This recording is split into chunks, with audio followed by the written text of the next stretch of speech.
හරි. ඒ අවශ්‍ය ප්‍රතිපාදන මල්ලි ඒගොල්ලෝ ඕන දෙයක් සල්ලි මොනවද පොඩ ගැරෙමුට. ඒක තමයි මට මේමයි නිකම් මේ පොඩි මුදල් මට නම් බෑ ටිකක් වැඩක් කරගන්න පුළුවන් මුදලක් අපේ අතට එන්න ඕනේ. හරිද? ඒක තමයි පොඩ නැත්නම් ඉන්න කියනවාද? හරිද? ඒක රාජධාරා කරමු මල්ලි. ඒගොල්ලෝ කිසි ප්‍රශ්නයක් නෑ. දැන් ඔය සේදාන්තත් වෙනවා වහන. මේ රාජිතත් එක්ක දැන් මම කොහොමද කතා කරන්න කියන්නේ? අපි දැන් බැනලා කියන්නේ මම බැටිම රාජිතට ගහලා තියෙන්නේ මම නේ බා. ඉතින් ඒකනේ කොහොමදනේ දැන් අපි එහෙම එකක් නෑ. ඒක අවුලක් නෑනේ. ඔයා ඉන්නවනේ. වටින්නේ පුජ්‍යලයනේ මල්ලි. නෑ.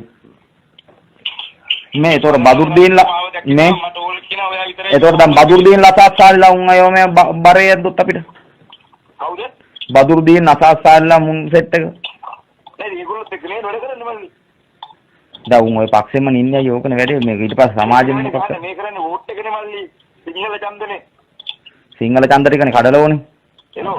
හරි මං සිංහල ඡන්දරික මං කඩලා දෙනවා.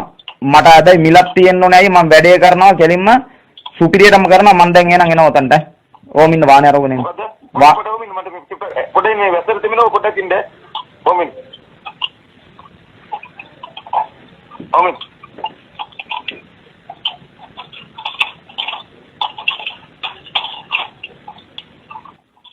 ඔව්.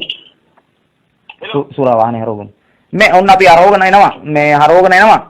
මේ මට අයියේ ඇත්තටම මිලක් තියෙන්න ඕනේ. වැඩේට මම බයිනවා සිංහල ඡන්දරික මම කඩලා දෙනවා. සුපිරියටම කඩලා දෙනවා සිංහල ඡන්දරික.